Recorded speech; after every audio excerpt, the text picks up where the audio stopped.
सुप्रभात विद्यार्थियों। मैं अमित कुमार सिंघल, टीजीटी हिंदी, केंद्रीय विद्यालय दिरांग। विद्यार्थियों, हम फणीश्वर नाथ द्वारा रचित पाठ इस जल प्रलय में पढ़ रहे थे। इसके हमने 2 वीडियो पढ़ लिए थे। आज हम पेज नंबर 7 पे इस पैराग्राफ से पढ़ेंगे। सन 1949 उस बार महानंदा की बाढ़ से घिरे वापसी थाना के एक गांव में हम पहुंचे। कौन सा थाना है? वापसी थाना के एक गांव में। हमारी नाव पर रिलीफ के डॉक्टर साहब थे। गांव के कई बीमारों को नाव पर चढ़ाकर कैंप में ले जाना था। एक बीमार नौजवान के साथ उसका कुत्ता भी कुई कुई करता हुआ नाव पर चढ़ आया। एक बीमार नौजवान के साथ कुत्ता क्या करता हुआ चढ़ आया? कुई कुई करता हुआ। और गांव के कई बीमारों को क्या किया जा रहा था? नाव पे चढ़ा के कैंपों में ले जाया जा रहा था। डॉक्टर साहब कुत्ते को देखकर भीषण भयभीत हो गए, भीषण यानी जोर से, और चिल्लाने लगे, आ रे कुकर नहीं, कुकर नहीं। कुकर यानी कुत्ता। कुकर को भगाओ, कुत्ते को भगाओ, कुत्ता नहीं, कुत्ता नहीं। कुत्ते से कौन डर रहा था? डॉक्टर साहब। और कुत्ता किसके साथ था? एक बीमार नौजवान के साथ था। और डॉक्टर साहब क्यों डर गए? क्योंकि उन बीमार नौजवान ने उस कुत्ते को भी नाव में चढ़ा लिया था। बीमार नौजवान छप से पानी में उतर गया। हमार कुकर नहीं जाएगा तो हम हो नहीं जाएगा। ये देखिए, लेखक ने स्थानीय भाषा का प्रयोग किया है कि हमारा कुत्ता जब नहीं जाएगा तो हम भी नहीं जाएंगे। फिर कुत्ता भी छपाक से पानी में गिरा। हमारा आदमी नहीं जाएगा तो हम हो नहीं जाएगा। परमान नदी की बाढ़ में डूबे हुए एक मुसहरों की बस्ती में हम राहत बांटने गए। मुसहरों की बस्ती कौन सी होती है? जहाँ चूहों को भून के खाया जाता है, आग में सेक के खाया जाता है। खबर मिली कि वे कई दिनों से मछली और चूहों को झुलसा कर खा रहे हैं। झुलसा कर यानी आग में पकाकर खा रहे हैं, किसी तरह जी रहे हैं। किंतु टोले के पास जब हम पहुंचे तो ढोलक और मंजीरा की आवाज़ सुनाई पड़ी। जाकर देखा, एक ऊंची जगह मचान बनाकर स्टेज की तरह बनाया गया है। बलवाही बलवाही यानी एक प्रकार का लोक नृत्य है। नाच हो रहा है। लाल साड़ी पहनकर काला कलूटा नटवा यानी नाटे कद का, कम हाइट का, दुल्हन का हाव भाव दिखला रहा था, यानी वह धानी है। धानी घर छोड़कर मायके भागी जा रही है और उसका घरवाला पुरुष उसको मनाकर राह में लौटाने गया है। इस पद के साथ ही ढोलक की द्रुत यानी तेज गति से ताल बजने लगी। दांगिड़ धांगिड़ दांगिड़ गिड़ चक्के के चकधुम, चक्के के चकधुम, चकधुम चकधुम। कीचड़ पानी में लथपथ भूखे प्यासे नर नारियों के झुंड, नर यानी मनुष्य और औरतों के झुंड में मुक्त खिलखिलाहट की लहरें लेने लगे। हम रिलीफ बांटकर भी ऐसी हंसी उन्हें नहीं दे सके क्या? देखिए, रिलीफ बांटने पर अगर किसी ज़रूरतमंद व्यक्ति को कोई चीज़ मिल जाती है तो वो खुश हो जाता है, लेकिन लेखक अपने मन में सोचता है कि हम राहत बांटने पर भी इतने वो लोग खुश नहीं हुए जितने किससे खुश थे? वो नृत्य देखने से। बलवाही नाच की बात उठते ही मुझे अपने परम मित्र भोला शास्त्री की याद हमेशा क्यों आ जाती है।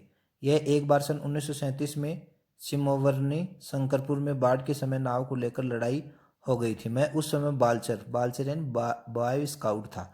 गांव के लोग नाव के अभाव में केले के पौधे को भेला बनाकर किसी तरह काम चला रहे थे, और वहीं जमींदार के लड़के नाव पर हारमोनियम तबला के साथ झिंगर जल विहार करने निकले थे। गांव के नौजवानों ने मिलकर उनकी नाव छीन ली थी। थोड़ी मारपीट हुई थी। और सन 1967 में जब पुनपुन का पानी राजेंद्र नगर में घुस आया था, एक नाव पर कुछ सजे धजे युवक और युवतियों की टोली किसी फिल्म में देखे हुए कश्मीर का आनंद घर बैठे लेने के लिए निकली थी। नाव पर स्टोव जल रहा था, केतली चढ़ी हुई थी, बिस्किट के डिब्बे खुले हुए थे। एक लड़की प्याली में चम्मच डालकर एक अनोखी अदा से नेस्कैफे के पाउडर को मथ रही थी, यानी वो कॉफ़ी बना रही थी, एस्प्रेसे बना रही थी। शायद दूसरी लड़की बहुत ही मनोयोग से यानी मन से कोई सचित्र और रंगीन पत्रिका पढ़ रही थी। एक युवक दोनों पांवों को फैलाकर बांस की लग्गी से नाव खे रहा था, नाव खेना चलाना। दूसरा युवक पत्रिका पढ़ने वाली लड़की के सामने अपने घुटनों पर कोहनी टेक कर कोई मनमोहक यानी मन को मोह लेना डायलॉग बोल रहा था। पूरे वॉल्यूम यानी आवाज़ में बजते हुए ट्रांजिस्टर यानी रेडियो पर गाना आ रहा था। हवा में उड़ता जाए मोरा लाल दुपट्टा मलमल का। हो जी, हो जी। हमारे ब्लॉक के पास गोलंबर में नाव पहुंची। गोलंबर, लेखक यहाँ गोलंबर में रहता है। था कि अचानक चारों ओर ब्लॉकों की छतों पर खड़े लड़कों ने एक ही साथ किलकारियां, सीटियों, फब्तियों की वर्षा कर दी। और इस गोलंबर में किसी भी आवाज की प्रतिध्वनि मंडरा मंडरा कर गूंजती है। सो सब मिलकर स्वयं ही जो ध्वनि संयोजन हुआ उसे बड़े से बड़े गुणी संगीत निर्देशक बहुत कोशिश के बावजूद नहीं कर पाते। उन फूहड़ युवकों की सारी एग्जिबिशनिज्म तुरंत छूमंतर हो गई। युवतियों के रंगे लाल लाल ओठ और गाल काले पड़ गए। नाव पर अकेला ट्रांजिस्टर था जो पूरे दम के साथ मुखर था। नैया तेरी मजदार होशियार होशियार, काहो राम सिंगार पनिया आ रहलो है। न आ रहलो है। ये स्थानीय लेखक ने स्थानीय शब्दों का प्रयोग किया गया है। तो लेखक की भाषा कैसी है? आंचलिक। 2:30 बज गए मगर पानी जब तक नहीं लगता कहीं 2:30 बज गए मगर पानी अब तक नहीं लगता है कहीं अटक गया, अथवा जहां तक आना था आकर रुक गया, अथवा तटबंध पर लड़ते इंजीनियरों की जीत हो गई, या कोई देवी चमत्कार हो गया। नहीं तो पानी कभी भी आ जाएगा। 12 बजे के अनुमान लगाया जा रहा था, लेकिन वो रात को 2:30 बजे गए थे तब भी नहीं आया था। तो लेखक मन में सोच रहा था कि या तो इंजीनियरों को सफलता मिल गई या जहां तक आना था वहां तक पानी आकर रुक गया। रास्ता तो इधर से ही है। चारों ब्लॉकों में प्राय सभी फ्लैटों की रोशनी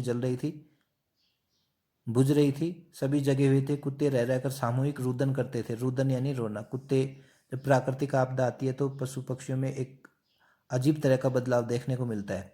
उन्हें राम सिंगार की मंडली डांटकर चुप करा देती। चौंप चौंप। मुझे अचानक अपने उन मित्रों और सवजनों की याद आई। सवजन यानी अपने आदमी, अपने परिवार के आदमी आई, जो कल से ही Pataliputra colony, Krishnapuri, boring road के अथाह जल से घिरे हैं। जितेंद्र जी, विनीता जी, बाबू भैया, इंदिरा जी पता नहीं कैसे हैं, किस हाल में है। वे शाम को एक बार पड़ोस में जाकर टेलीफोन करने के लिए चोंगा उठाया। बहुत देर तक नंबर डायल करता रहा। उधर सन्नाटा था एकदम। कोई नहीं, टुंग फुंग, कुछ भी नहीं। यानी लेखक को अपने स्वजनों की याद आई। स्वजनों में कौन था? विनीता जी, बाबू भैया, इंदिरा जी पता नहीं कैसे हैं। वो लेखक उनके पास क्यों नहीं जा सकता था? क्योंकि लेखक खुद भी बाढ़ में फंसा हुआ था। गहरे पानी में वो जा नहीं सकता था। बिस्तर पर करवट लेते हुए फिर एक बार मन में हुआ कुछ लिखना चाहिए, लेकिन क्या लिखना चाहिए? लेखक को क्या मन में हुआ कि कुछ लिखना चाहिए, लेकिन फिर दूसरी ही क्षण उसके दिमाग में आया कि लेकिन क्या लिखा जाए, क्या लिखना चाहिए? कुछ भी लिखना संभव नहीं। और क्या जरूरी है कि कुछ लिखा ही जाए? नहीं, फिर स्मृतियों को जगाऊंगा। स्मृतियों यानी यादों को जगाऊंगा। तो अच्छा, पिछले साल अगस्त में नरपतगंज थाना चक्रदाहा गांव के पास छाती पर पानी में खड़ी एक आसन प्रसवा यानी जिसको अभी बच्चा होने वाला हो, आसन मृत्यु, जिसकी मृत्यु नजदीक हो, आसन प्रसवा यानी प्रसव, जिसको बच्चा पैदा होने वाला हो, हमारी ओर गाय की तरह टुकुर टुकुर देख रही थी। गाय कैसी होती है? करुणामयी होती है। तो वो आसन प्रसवा एक स्त्री है जिसके बच्चा होने वाला, वो भी कैसे दया दृष्टि से देख रही थी, कातर नजरों से देख रही थी। नहीं, अब भूली बिसरी याद नहीं। बेहतर है कि आंखें मूंद कर सफेद भेड़ों के झुंड देखने की चेष्टा करूं। उजले उजले सफेद भेड़ों के झुंड, किंतु सभी उजले भेड़ अचानक काले हो गए। बार बार आंखें खोलता हूँ, मूंदता हूँ, काले को उजला करना चाहता हूँ। भेड़ों के झुंड पूरे हो जाते हैं। उजले उजले भेड़, काले भूरे, किंतु उजले उजले गेहुए रंग के भेड़। कोई दाखों ऐसे गेछे जल, झकझोर कर मुझे जगाया गया। घड़ी देखी, ठीक 5:30 बज रहे हैं। कितने बज गए हैं? 5:30 बज गए। और लेखक किस समय की? 2:30 बजे की पहले बात कर रहा था, लेकिन अब कितने बज गए हैं? 2:30 बजे। सवेरा हो चुका है। आ रह लो है पनिया, पानी आ रहा है गेलो। हो राम सिंगार, हो मोहन, हो रामचंद्र। ये रामचंद्र है, लेकिन ग्रामीण भाषा में ऐसा ही बोला जाता है। आंखें मलता हुआ उठा। पश्चिम की ओर थाने के सामने सड़क पर मोटी डोली की शक्ल में मुंह में झाग फेंक लिए पानी आ रहा है। देखो, एक जगह वहां भी मृत्यु का तरल दूध की भी चर्चा की गई थी। वहां भी पानी कैसे आ रहा था? मुंह में झाग लिए फैन आ रहा था। तो पानी को क्या कहा, मृत्यु का तरल दूध कहा गया है वहाँ पटना में जो बाढ़ आ रही है उसको। ठीक वैसे ही जैसे शाम को कॉफ़ी हाउस के पास देखा था, कॉफ़ी हाउस के पास जो मुँह में झाग फेन लिए पानी आ रहा था उसको क्या कहा गया था, मृत्यु का तरल दूध। और ठीक वैसे ही अब वहाँ पश्चिम थाने के सामने सड़क पर मोटी डोली की शक्ल में मुँह में झाग लिए फेन पानी आ रहा है। ठीक वैसा ही जैसे शाम को कॉफ़ी हाउस के पास देखा था, पानी के साथ साथ चलता हुआ किल्लोल करता हुआ बच्चों का एक दल, किल्लोल यानी मस्ती में, एक दल उधर पश्चिम दक्षिण कोने पर दिनकर अतिथिशाला से और आगे बस्ती के पास। बच्चे कूद क्यों रहे हैं? नहीं, बच्चे नहीं, पानी है। वहाँ मोड़ है, थोड़ा अवरोध है, इसलिए पानी उछल रहा है। पश्चिम उत्तर की ओर ब्लॉक नंबर 1 के पास पुलिस चौकी के पिछवाड़े में पानी का पहला रेला आया। पानी का रेला, रेला का मतलब है बहुत मात्रा में पानी आना। ब्लॉक नंबर 4 के नीचे सेठ की दुकान की बाएं बाजू में लहरें नाचने लगी। लहरें नाचने लगी यानी पानी तेज गति से आ रहा था तो टकरा रहा था। अब मैं दौड़कर छत पर चला गया। चारों ओर शोर, कोलाहल, कलरव, चीख पुकार और पानी का कलरव। रव रव यानी क्रांति, युद्ध, मैदान। देखो, चारों ओर शोर कलरव क्यों है? क्योंकि बाढ़ का पानी आ गया है। इससे क्या हो गया, लोगों में डर बैठ गया, लोग डर गए हैं और चारों तरफ क्या हो गया, चीख पुकार मच गई है। लहरों का नर्तन, नर्तन यानी नाचना, लहरें क्या हो गई हैं, नाचने लगे। सामने फुटपाथ को पार कब पानी हमारे पिछवाड़े में सशक्त बहने लगा है। गोलंबर के गोल पार्क में चारों ओर पानी नाच रहा है। यहाँ लेखक गोलंबर में रह रहा है जहाँ फ्लैटों में लोग रह रहे हैं। आ गया है, आ गया, पानी बहुत तेजी से बढ़ रहा है, चढ़ रहा है। करंट कितना तेज है, सोन का पानी है। सोन का पानी मतलब सोन नदी का पानी है, नहीं गंगा जी का है।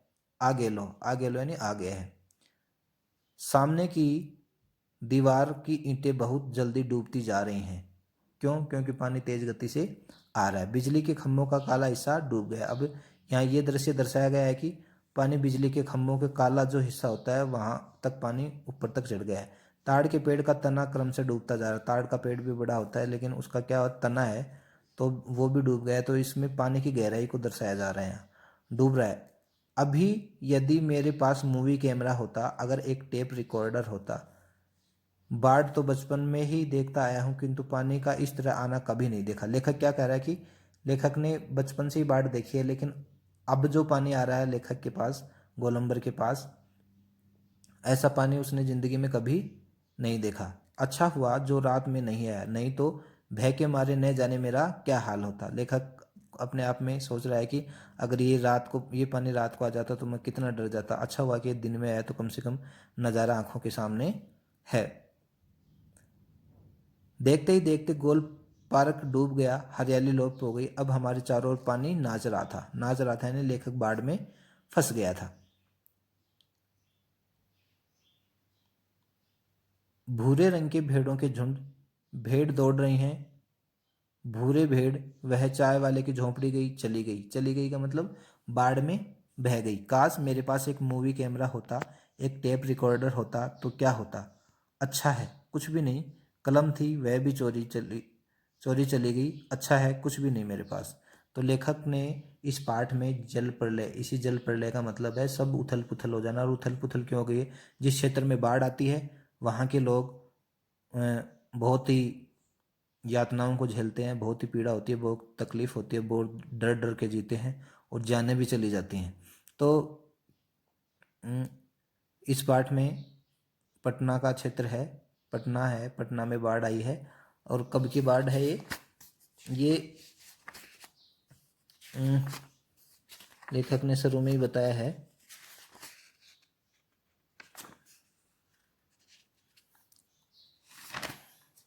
1967 की बात है ये। कब की बात है? 1967 की बात है। तो हमने ये पाठ 3 वीडियो के माध्यम से पढ़ा। आशा है कि तुम्हें ये पाठ पसंद आया होगा। आप लोग भी इस वीडियो के माध्यम से और मैंने जो PDF भेजी है आपको उसके माध्यम से आप इस पाठ को पढ़ें और अपने समय का सदुपयोग करें और बताए गए दिशा निर्देशों के अनुसार अपने अध्ययन को चालू रखें। धन्यवाद। नमस्कार।